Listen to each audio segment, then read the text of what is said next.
অভিযোগ তদন্তে ঢাকায় যুক্তরাজ্যের অপরাধ সংস্থার কর্মকর্তারা। আখেরি মোনাজাতে দেশ জাতির শান্তি কামনা, সড়ক, মহাসড়ক ও রেলপথে ভিড়। এবং চিকিৎসা না পাওয়ার অভিযোগ গণঅভ্যুত্থানে আহতদের, আজও সড়ক অবরোধ, বিক্ষোভ।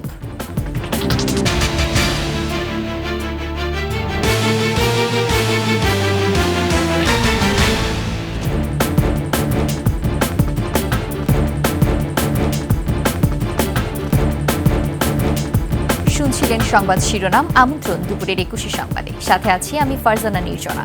দর্শক, ২১ টেলিভিশনের সংবাদ একই সাথে সরাসরি দেখতে পাবেন আমাদের ফেসবুক পেজ www.facebook.com/2124 অনলাইনে। এছাড়া সাবস্ক্রাইব করতে পারেন www.youtube.com/@21etv চ্যানেলে। শেখ হাসিনার বোনের মেয়ে টিউলিপ সিদ্দিকের বিরুদ্ধে দুর্নীতির অভিযোগ খতিয়ে দেখতে বাংলাদেশে এসেছেন যুক্তরাজ্যের জাতীয় অপরাধ সংস্থার কর্মকর্তারা।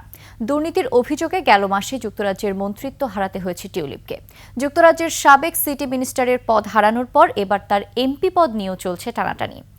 আর এই পরিস্থিতিতে টিউলিপ সিদ্দিকের ব্যাপারে তথ্য নিতে এনসিএ কর্মকর্তারা বাংলাদেশের দুর্নীতি বিরোধী তদন্তকারীদের সঙ্গে গোপন বৈঠকও করেছেন।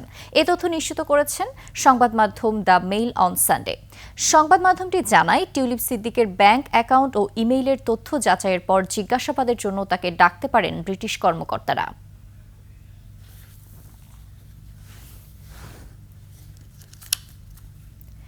আখেরি মোনাজাতের মধ্য দিয়ে শেষ হল বিশ্ব ইজতেমার প্রথম পর্ব।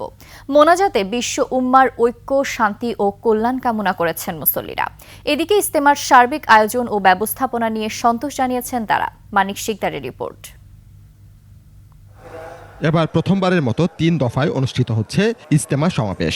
শুরাই নিজাম বা জুবায়েরপন্থীদের উদ্যোগে ২ পর্বের প্রথম পর্বে আখেরি মোনাজাতে অংশ নিতে টঙ্গীর তুরাগ তীরে লাখো মুসল্লির ভিড়। সকালে ভারতের মাওলানা আব্দুর রহমান ও মাওলানা ইব্রাহিম দেওলা সাহেব বয়ান নসিহত করেন। ভালো শিক্ষা পাইলাম, আমরা এইগুলা কাজ বাড়িতে গিয়ে করবো আর কি। আমরা আসলে ঈমান আর আমলের কথাগুলা এগুলা যদি মানতে পারি এবং এগুলা যদি আমরা মেনে চলি, তাহলে আমরা হেদায়েত হয়ে যাবো ইনশাআল্লাহ। সকাল ৯টা১১ আখেরি মোনাজাত পরিচালনা করেন কাকরাইল মসজিদের ইমাম ও খতিব মাওলানা জুবায়ের। ২৪ মিনিট ধরে চলা মোনাজাতে অংশ নেন প্রায় ৪০ লাখ মুসল্লি।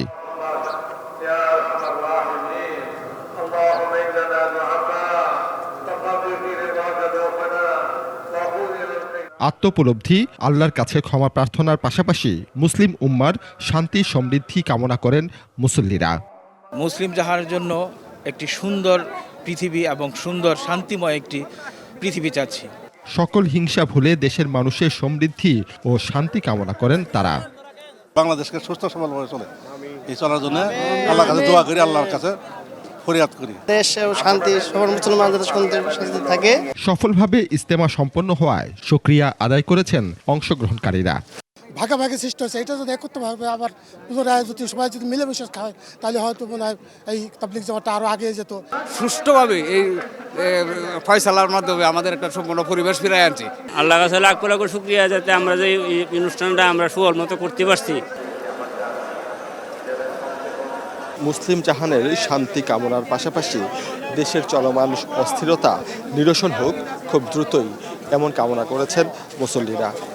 সেই সাথে সারা বিশ্বের সকল মুসলমানরা যেন শান্তিতে বসবাস করেন, সেই কামনাও ছিল তাদের প্রার্থনায়। মানিক শিকদার, ২১ টেলিভিশন, টঙ্গী, গাজীপুর। এদিকে আখেরি মোনাজাত শেষে গন্তব্যে ফিরতে ভোগান্তির শিকার হচ্ছেন ইজতেমায় আগতরা। ঢাকা ময়মনসিংহ মহাসড়কের টঙ্গী বাজার স্টেশন রোড ও কামারপাড়া এলাকায় মুসল্লিরা ময়দান থেকে বেরিয়ে দীর্ঘ সময় যানবাহন পাচ্ছেন না।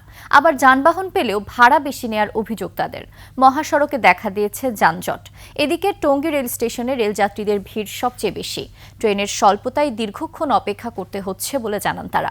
এবারে আখেরি মোনাজাতে মুসল্লিদের যাতায়াত সুবিধায় ৯টি বিশেষ ট্রেনের ব্যবস্থা করেছে রেল বিভাগ। সুচিকিৎসা, রাষ্ট্রীয় স্বীকৃতি, পুনর্বাসন ও ক্ষতিপূরণের দাবিতে রাজধানীর আগারগাঁওয়ে পঙ্গু হাসপাতালের সামনে সড়ক অবরোধ করেছে জুলাই আগস্টের আহতরা। গতরাত থেকে দাবি আদায়ে সড়কে অবস্থান নিয়েছেন তারা। তাদের অভিযোগ, সুচিকিৎসা পাচ্ছেন না তারা। সব ঠিক থাকলেও জুলাই ফাউন্ডেশন থেকে এখনো আর্থিক সহায়তা দেয়া হয়নি বলেও অভিযোগ অনেকের। দাবি আদায় না হওয়া পর্যন্ত সড়কে অবস্থান অব্যাহত থাকবে বলে জানান আহতরা। জাতীয় চক্ষু হাসপাতাল ও নিউরোসায়েন্সে ভর্তি আহতরা কর্মসূচিতে যোগ দিয়েছেন। এদিকে যান চলাচল বন্ধ থাকায় বিপাকে পড়েছেন সাধারণ মানুষ। আমাদের তো এখনো ওইভাবে ট্রিটমেন্টই হচ্ছে না। অনেক দেশ দূরান্ত থেকে ডাক্তার আনা হচ্ছে, তারা এসে কি করে? গুড এর বেশি কি? 7 দিন আগে আমাদের বাইরেরা সিঙ্গাপুরে গেছে, ওদেরকে বলা হয়েছে যে আপনারা যদি আরো 2 মাস আগে আসতেন বা 3 মাস আগে আসতেন তো চোখ ভালো হয়ে যেত। তো আমাদের এখনো এইভাবে অবহেলা কেন করা হচ্ছে? জুলাই ফাউন্ডেশনকে তো বলতে আমরা বিরক্ত। লিস্টেড 12-13 হাজার আহত আছে, ওরা এই পর্যন্ত মনে হয় 3,000 আহতকে পরিপূর্ণ টাকা দিতে পারে নাই, এমনকি চিকিৎসা দিতে পারে নাই। এরই সাথে শেষ করছি দুপুরের 21 সংবাদ। যাবার আগে সংবাদ শিরোনামগুলো আরও একবার। টিউলিপের বিরুদ্ধে অভিযোগ তদন্তে ঢাকায় যুক্তরাজ্যের অপরাধ সংস্থার কর্মকর্তারা। আখেরি মোনাজাতে দেশ জাতির শান্তি কামনা, সড়ক, মহাসড়ক ও রেলপথে ভিড়। এবং চিকিৎসা না পাওয়ার অভিযোগ গণঅভ্যুত্থানে আহতদের, আজও সড়ক অবরোধ, বিক্ষোভ।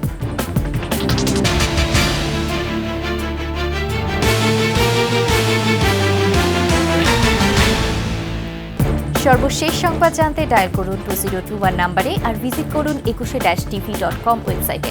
ফেসবুকে ভিজিট করতে পারেন www.facebook.com/2124 অনলাইনে।